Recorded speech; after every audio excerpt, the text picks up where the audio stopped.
They said the rain in Omwin village could speak. Elders swore it carried messages from the ancestors, soft whispers only the chosen could understand. But to Obesai, a quiet orphan boy with no family and no history, it sounded like a name. Naima. He had never heard that name before. But every time the clouds rolled in and thunder kissed the hills, he'd hear it echoing like a lullaby in the wind.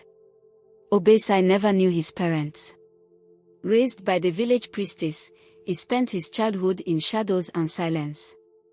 But one thing followed him into manhood. A dream. Every few nights, he would see a woman. A tall, graceful woman wrapped in white beads and blue wrappers, standing by a river. Her eyes held a sorrow that no words could explain. She would call to him. But just before he could reach her, she would vanish. And Obesai would wake with tears on his face and a name in his heart. Naima. The village healer, Mama Ijeoma, noticed the boy's troubled sleep. One morning, she took him to the shrine of stones, where the river spirits were said to speak. As he knelt before the sacred rock, the wind howled, and a voice spoke through him. It was not his voice. It was older. Deeper.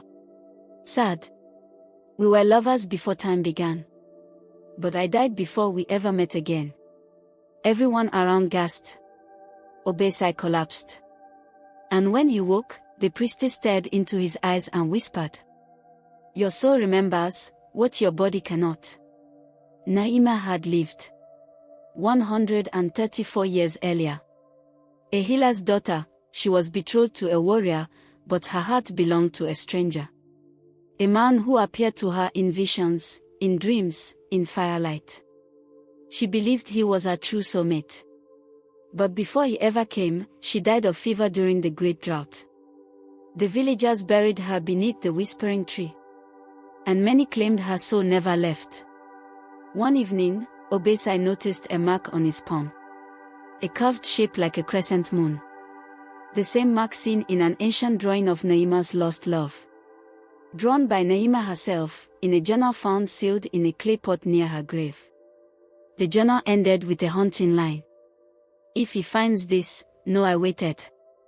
The elders warned of the forest beyond the Black Hills. They said spirits lived there. But Obesai was drawn to it, like the river pulls the reed. One night, guided by whispers and moonlight, he entered the forest barefoot. And there, under an ancient tree with roots like arms, he found a single blue wrapper tied to a branch. Old, but untouched by time. It smelled of river water. And smoke. And sorrow. That night, the priestess awoke screaming. A vision struck her in her sleep. She saw Naima, walking barefoot, bound in white cloth, her lips sewn shut by vines. She turned to the ancestors and cried out, "Why is the dead not at peace?" And the flames answered, "Because love was interrupted, and time never forgave." Obesai's dreams became clearer. No longer visions, but memories. He remembered a waterfall. A red bird that always flew overhead. A kiss by the riverbank under the sun. He remembered loving Naima. And losing her. He had lived before. He had loved her before. And now, he had returned. By the river Azar, an old woman sat waiting. No one had seen her before. Her skin was like bark. Her eyes held centuries. She spoke softly. "Naima still waits. But you must pay a price to find her." Obesai knelt. "Anything." She gave him a black stone, warm like breath, and said, "Place it under the whispering tree, and speak only truth." Obesai returned to the whispering tree. He placed the stone in the soil. Then said aloud, trembling, "I never stopped loving you, even in death." The ground shook. The leaves turned white. And from the earth rose a hand, slender, dark, with blue beads on the wrist. Naima. But she was not whole. She was a memory stitched together by pain. The ancestors appeared in flame and shadow. You seek to reunite two souls split by time, they said. Then face the trial of remembrance. Obesai had to walk barefoot through 3 places. 1. The path of her death. 2. The path of her fear. 3. The path of her silence. Each one opened a wound in his soul. But he endured it. Because love, true love, endures all things. On the 3rd path, he was asked, would you give up this life to meet her in the next? Obesai nodded. The spirits gave him a blade carved from bone. He cut his palm. The blood dripped onto the earth.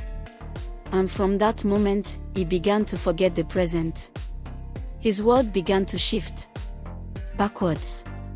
He awoke by the river, but it was not the same river. It flowed backwards. The trees were smaller. The sky was red.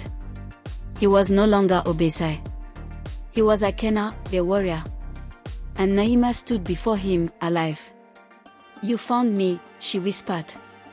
And for the first time, they touched. They lived as lovers. Laughing, fishing, dancing under moonlight. Every night they sat beneath the whispering tree. And every night he swore to protect her, forever. But forever is fragile. The war came. Akena was called away. Naima waited, heartbreaking. He never returned. Killed in battle, again. Obesai woke. Back in the present. Cold. Alone. The blue wrapper gone. He cried. For love found. And lost again. Mama Ijeoma came to him, and with tears in her eyes said, some souls are bound beyond time. But their lesson is not always reunion. Sometimes it is remembrance. The villagers built a shrine by the river. 2 stones side by side. Inscribed. Obesai and Naima, souls that remembered. People came from far away to leave flowers, to whisper their own lost names.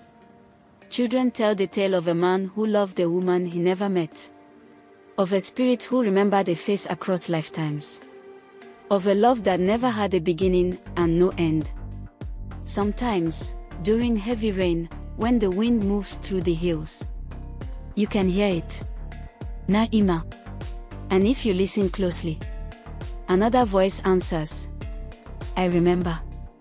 If this story moved you, subscribe to African Folktales you crave. Turn on the bell notification and become part of our storytelling family, where African wisdom never dies.